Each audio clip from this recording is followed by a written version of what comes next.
बाबा की वजह से परेशान हो। वो ठीक हो जाएंगे, तुम फिक्र मत करो। अगर बाबा को कुछ हो जाता तो मेरा और आयरा का क्या होता? जोया, हम सब तुम्हारे साथ हैं, तुम क्यों परेशान हो रही हो? सॉरी, मैं ना तुम्हें इस वक्त सेल्फिश लग रही हूँ,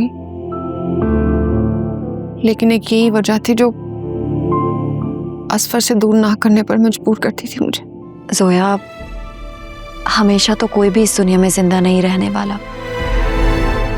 आज हम हैं, कल नहीं होंगे, लेकिन तुम खुद को बाबा पर डिपेंडेंट मत होने दो। तुम खुद क्यों नहीं कुछ कर लेती?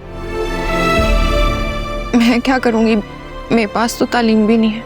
कुछ करने के लिए तालीम का होना जरूरी नहीं है, बल्कि इंसान में जज्बा होना चाहिए। और तालीम नहीं है तो क्या हुआ, हुनर तो है ना। तुम कपड़े सी सकती हो, तुम खाना बना सकती हो, और साथ साथ तुम यूनिवर्सिटी में एडमिशन ले लो, ग्रेजुएशन कर लो। ये सब कुछ ना मैं सोच चुकी, लेकिन मुझे लगता ही नहीं कि मैं कुछ कर पाऊंगी। जोया, तुम खुद पर बोझ मत डालो। हर चीज का एक वक्त होता है, वक्त आएगा तो हिम्मत भी आ जाएगी। और याद रखना, अब आयरा के लिए तुम ही उसकी माँ भी हो और बाप भी, और हम सब तो तुम्हारे साथ हैं ही। अब ये बताओ, कल कोर्ट जाना है, तुम रेडी हो? तुम्हें डर तो नहीं लग रहा? डर तो मैंने उसी दिन निकाल दिया था जब मैंने अपने बच्चे को खोया था।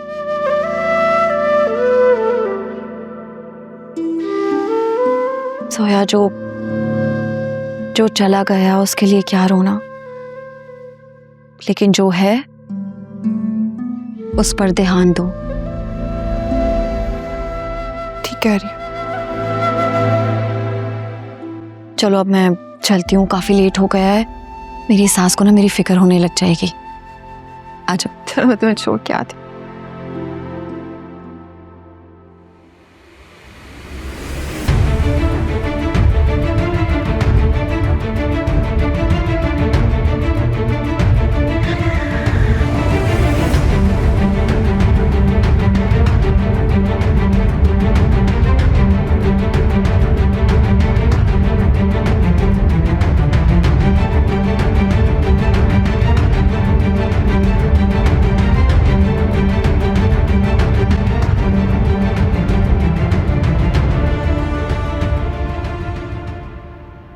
हॉनेस्ट तुम्हारी परफॉर्मेंस से बहुत खुश हैं। मुझसे पूछ रहे थे कि इतना अच्छा लड़का पहले कहाँ था। All credit goes to you. Thank you तुम्हारा, तुमने मुझे यहाँ पे कनेक्ट करवाया यार। अरे नहीं, तुम वाकई बहुत अच्छा टेनिस प्लेयर हो। मुझे तो लगता है कि तुम्हें अपना कैरियर इसी फील्ड में आगे बढ़ाना चाहिए। ऐसा लगता है जिंदगी थम सी गई है। तुम अभी तक अपनी नाकाम मोहब्बत का दुख सीने से लगाए बैठे हो। मैंने तुम्हें अपनी स्टोरी सुनाई तो अब तुम हंसोगे, मेरा मजाक उड़ाओगे। मैं तुम्हारी नाकाम मोहब्बत पर नहीं, तुम्हारी मायूसी पर हंस रहा हूँ, तो तुमने खुद तारीफ की हुई है। तुम बताओ फिर क्या करूं? दिल से उसका ख्याल जाता ही नहीं। 2 घड़ी मिलती है, सन्नाटे में बैठता हूँ तो उसका ख्याल आता रहता है। अब दिल में कोई स्विच बटन है नहीं ऑन ऑफ का कि जब उसकी याद है ऑफ कर दूं। समझ में नहीं आता क्या करूं। एक बात कहूँ, बुरा तो नहीं मानोगे। बोलो। तुम अपने दिल के साथ सबसे अच्छा सलूक यही कर सकते हो कि जो जाना चाहते हैं उन्हें जाने दो। ना रोको, ना पीछे पड़ो, और ना उनकी मिन्नतें करो। आई नो दर्द आएगा, आने दो। आहिस्ता आहिस्ता सब ठीक हो जाएगा। पता है, जब हम किसी को मजबूर करना छोड़ देते हैं कि वो हमें पसंद करे या फिर हमारे साथ रहे, तो हमारे दिल में उनके लिए जगह खुद ब खुद बनने शुरू हो जाती है जो दिल से हमारे होते हैं। तो इसलिए जो जाना चाहता है उसे इज्जत के साथ रुखसत करो। बाज़ लोग वापस ना आने के लिए हमारी ज़िंदगी से जाते हैं, और बाज़ इसलिए हमारी ज़िंदगी में आते हैं क्योंकि उन्होंने हमारी ज़िंदगी में आना हो।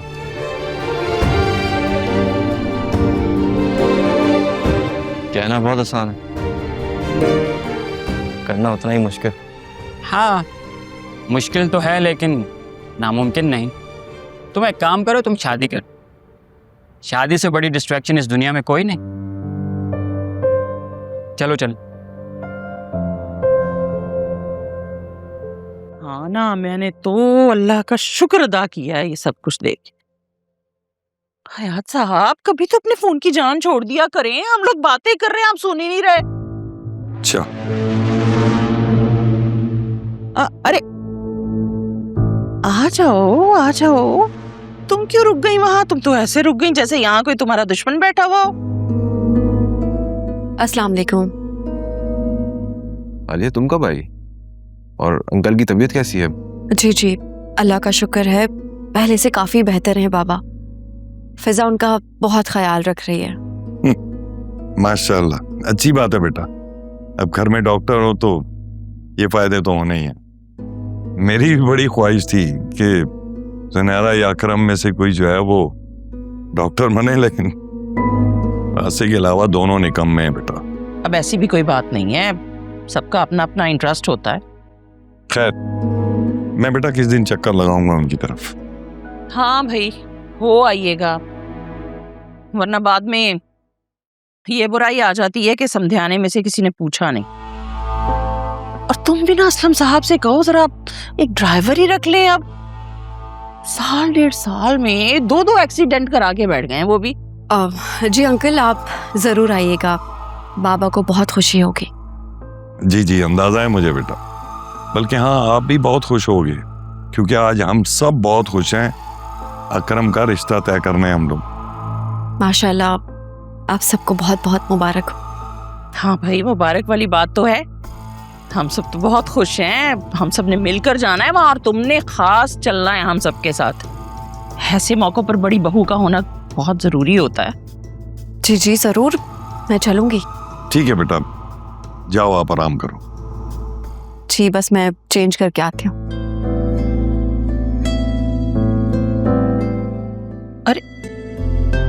ऐसे देखा तुमने? उन्होंने झूठे मुंह कहा जाने को और वो सच्चे मुंह चल दी। मुझे लगता है तुम्हारी बीवी को ना अकरम के रिश्ते वाली बात जरा अच्छी नहीं लगी।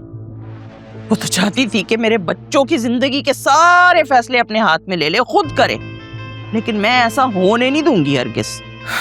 मम्मी, आप बात को ख्वामखा एग्जैजरेट कर रही हैं। ऐसा भी कुछ नहीं है। मैं एग्जैजरेट कर रही हूँ? मैं जी, मैं कसम खा के कह सकती हूँ कि तुम्हारी बीवी को अकरम की गर्लफ्रेंड के बारे में सब कुछ मालूम है। और अंदाज तो तुम्हारे भी यही बता रहे हैं। तुम हमें बता नहीं रहे हो, लेकिन तुम्हें भी कुछ ना कुछ मालूम है। ये क्या बात है? अब मैं कहाँ से बीच में आ गया? सवाल ये पैदा होता है कि ये मौजूद दोबारा कहाँ से आ गया। क्यों थोड़े अरसे बाद, हर थोड़े अरसे बाद ये बहस छिड़ जाती है। माफ कर दो, छोड़ दो। अब तो रिश्ता तय होने जा रहा है करम का। जाओ बेटा, जाओ अपने रूम में आराम करो।